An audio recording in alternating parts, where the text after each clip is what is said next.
जमीन था, मक्के जे पहाड़ था, जबल जी चोटी था। हुजूर जा परवाना है दीवाना, हक जो पैगाम खड़ी जिक्र खुदा ऐं जिक्र मुस्तफा खड़ी करे। मदीने जी सरजमीन ता लिखता दुनिया जे कुंड कुंड ताईं सहाबा कुरान जो पैगाम पहुंचायो, आका जे फरामीन जो पैगाम पहुंचायो।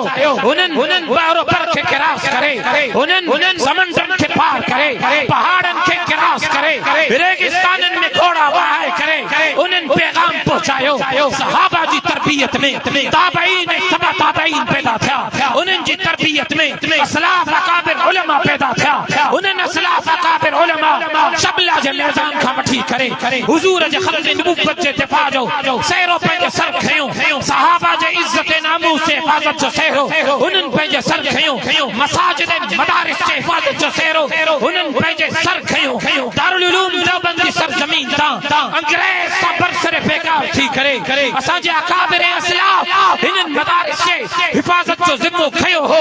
अॼु बि हिन सदी में भी जेकॾहिं मूंखे मसाजिद मदारिस जी हिफाज़त में ख़त्म नबूवत जे हिफाज़त में सहाबा जे दिफ़ा में मैदान ते नज़र अचनि था त जमीयत उलमा इस्लाम जा अकाबिर उलमा नारे तकबीर। जमीयत उलमा इस्लाम, जमीयत उलमा इस्लाम अंग्रेज साम्राज्य ते पाकिस्तान जे दुश्मनन ते इस्लाम जे दुश्मनन ते नारे तकबीर। ये अकाबिर उलमा जी जमात जेका तुलबा जी भी तरबियत थी करे, जमीयत तुलबा इस्लाम वड़ा वड़ा अकाबिर जने मां जमात में ॾिसां थो वो जेटीआई जे प्लेटफॉर्म ता वधन। मां जने पंहिंजे शहीद वाली जी जिंदगी ते नज़र थो कयां, उन जी इब्तिदा जेटीआई खां थी। जमीयत तुलबा इस्लाम जो बुनियादी यूनिट खोले चांडका मेडिकल कॉलेज में जेटीआई जो एकड़ो वर्कर थी करे ता रहे। सिर्फ उलमा जी सोहबत में आया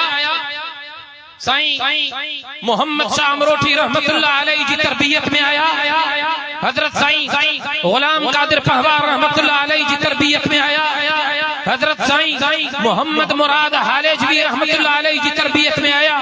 हजरत साईं अब्दुल करीम कुरैशी रहमतुल्लाह अलैहि जी तरबियत में आया।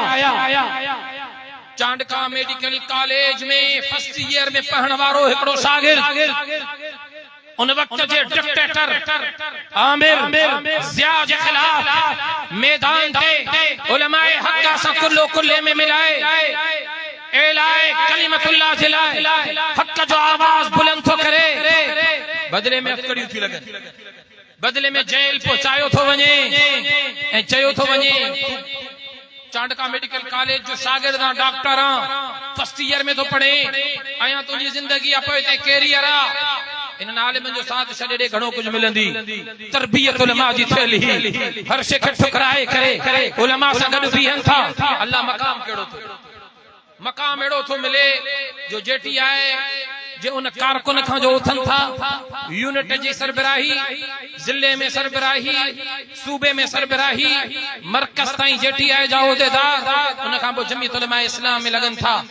शहादत जे अजीम मनसब ते फाइज थी करे सजी जिंदगी जे लाइ कारकुनान जमीयत जे दिलनि ते सजी जिंदगी जे लाइ हुकूमत। नारे तकबीर। शहीद इस्लाम अल्लामा डॉक्टर खालिद महमूद सूमरो कल भी सूमरो जिंदा था, कल भी सूमरो जिंदा था, कल भी सूमरो आया था, आज भी सूमरो आया है। कल भी सूमरो आया था, जब तक सूरज चांद रहेगा सूमरो तेरा नाम रहेगा। जब तक सूरज चांद रहेगा, जब तक सूरज चांद रहेगा। नौजवानन जे लाइ शहीद इस्लाम जी जिंदगी हिकड़ो वॾो मशल राह। जेके भी जेटीआई सां वाबस्ता आहिनि ये मामूली न आहिनि, ये मामूली न आहिनि, बल्कि ये नौजवान जेके न हर क़ौम जो असासो हूंदा आहिनि। नौजवान ये नौजवान आहिनि जेके जज़्बाती भी थींदा आहिनि, नारा भी लॻाईंदा, झंडा भी हणंदा, डंडा भी खणंदा, जंग जर पार करे वञी करे एलाए कलिमतुल्लाह जे लाइ उलमा सां कुल्लो कुल्ले में मिलाए बीहनि था। त मां इन नौजवाननि खे ख़िराज तहसीन तो पेश करे अमा खे भी इन नौजवान जो हौसला अफ़ज़ाई करणु घुरिजे। ये वॾे कम जा आहिनि नौजवान, ये नौजवान तो पैदा था थियनि, उलमा सां गॾु बीहनि था। दुनिया जो कुंड कुर्श ते वञी करे पैगाम था पहुंचाए तो हुजूर जे खत्म नबूवत जा परवाना मौजूद हैं सहाबा जे इज्जत नामूस जी हिफाजत करण वाला मौजूद है जने उमरकोट जी सरजमीन का एकड़ो मलऊन ऐं जिंदगी थी भी करे हुजूर जी जात ते हमलावर तो थे मैदान ते उलमा हक नजर जमीयत उलमा इस्लाम जाई अकाबिर उलमा नजर ता जने ऐलान तो थे हे नौजवान कारकुन जमा जा निकली करे उमरकोट जे चौक ते ता पहुंचन वञी करे दीवाना वार नारा था लगाइन खत्म नबूवत जिंदा ईमान जी मजबूती जलाए मां चम बशयूं जरूरी रूह जे राहत जलाए बशयूं एक जिक्र खुदा बियो जिक्र ये बशयूं काथों ईंदियूं इनन जलाए उलमा सां ताल्लुक मजबूत करणो इतो ही उलमा पैदावार ता थियन मस्जिद ने मदरसन सां ताल्लुक हूंदो त पो रूह के राहत मिलंदी असां जो रूह तरो ताज़ा ऐं तवाना हूंदो जेकॾहिं इन्हनि सां ताल्लुक न आहे त पोइ रूह कमज़ोर आहे न ही बीमार पोइ बीमार इंसान खे कम जो हूंदो आहे पियो हूंदो आहे खट उन करे जेकॾहिं रूह खे तवाना रखणु चाहियो था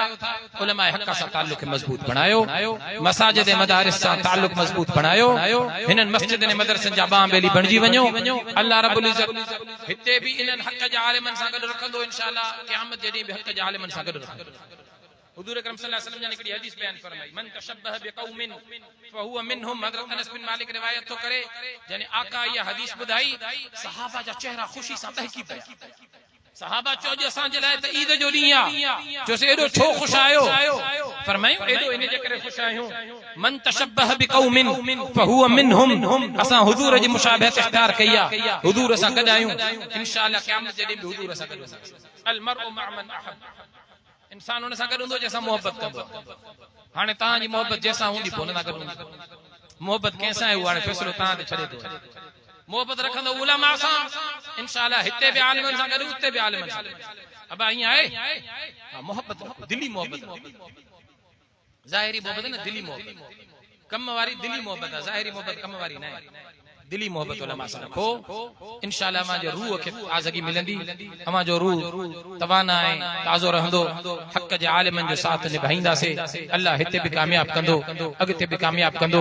जिन जेठी आहे जो नौजवाननि अॼु जो ही प्रोग्राम रखियो मां दुआ गो आहियां अल्लाह रब्बुल इज़्ज़त उन्हनि जे ज़िंदगियुनि में बरकत अता फरमाए उन्हनि जे जुहद खे क़बूल फरमाए ऐं हिन कोट भुट्टे जे हिन भुट्टे ॻोठ जे हिन यूनिट मां इंशाअल्लाहुल अज़ीज़ जमीयत उलमा इस्लाम जोधा जवान पैदा थींदा इंशाअल्लाह हे वॾो मज़बूत यूनिट थींदो इंशाअल्लाह अवां इलेक्शन में भी जमात सां निभायो मूंखे साथियुनि ॿुधायो पोलिंग इन्हनि खई इंशाअल्लाह हिते भी अवां कामयाब थिया आहियो इंशाअल्लाह उते भी कामयाब थी वेंदा बाक़ी हक़ सां जेको गॾु हूंदो आहे उन जे मथां तकलीफ़ूं ईंदियूं अब जेको हक़ सां गॾु हूंदो आहे उन जे मथां मां न चयो रब जो क़ुरान तो आखिरी ॻाल्हि बयान सूरह असर में अल्लाह रब्बुल इज़्ज़त फरमायो والعصر ان الانسان لفي خسر الا الذين امنوا وعملوا الصالحات وتواصوا بالحق وتواصوا بالصبر जो ईमान आणींदो अमाल सालिहा कंदो अल्लाह रब्बुल इज़्ज़त चए थो जॾहिं तव्हां ईमान आणींदो अमाल सालिहा कंदो नेकनि सां गॾु हूंदो त पोइ तव्हांजे मथां तकलीफ़ ईंदी छो त क़ुरान में रब चयो इन الذين قالوا ربنا الله ثم استقاموا فلا خوف عليهم ولا هم يحزنون احسب الناس ان يتركوا ان يقولوا آمنا وهم لا يفتنون आजमाइश ईमान जो हिस्सो अब आजमाइश ईमान जो हिस्सो रब कुरान में जो अमाल सालिहा हूंदा ईमान हूंदो आलिमनि सां गॾु बि रहंदो पोइ आजमाइश ईंदी जॾहिं आजमाइश ईंदी त पोइ फरमाई तवासी बिसब्र यानी सब्र जी वसियत ॿिए खे करणी पवंदी त बाबा सब्र करणो ऐं जॾहिं सब्र हूंदो त पोइ वतवासौ बिलहक़ हक़ जो इंसान हक़ इंसान जी ज़बान ते जॾहिं हूंदो त ॿुधाइरा तकलीफ़ ईंदी न हक़ वारनि सां गॾु बीठा आहियो त पोइ थोरी घणी दुनिया में त तकलीफ़ूं ईंदियूं इन्हनि खां परेशान न आहे बाबा रस्तो न मिलियो नाली न मिली बिजली न मिली इहे तकलीफ़ूं ॿी का तकलीफ़ न आई आहे वध में इहे ई तकलीफ़ूं हक़ सां गॾु बीहण जे करे आयूं आहिनि अल्लाह रब्बुल इज़्ज़त इंशाअल्लाह इन जो अजर ॾींदो असांखे इंशाअल्लाह हिकिड़े ॾींहुं जमात इंशाअल्लाह सिंध में इंशाअल्लाहुल अज़ीज़ सिंध के बाबुल इस्लाम बणाईंदी अल्लाह रब्बुल इज़्ज़त शहीद इस्लाम जो खून जी बरकत जे करे जमात केड़ी तरक्की ॾिनी आहे मां ॾिठो भाउ राशिद महमूद साहब जन जेके सुबुह शाम अल्हम्दुलिल्लाह जमात खे अॻिते वधाइण जे लाइ सफ़र में साईं अब्दुल क़यूम हालिज भी दामत बरकातुहुम आलिया जी सरबराही में जमात माशाअल्लाह रूब तरक्की यकीन जानो जमात खे एडी तरक्की मिली आहे अवां मुखालिफन जे मथे ते सवार आयो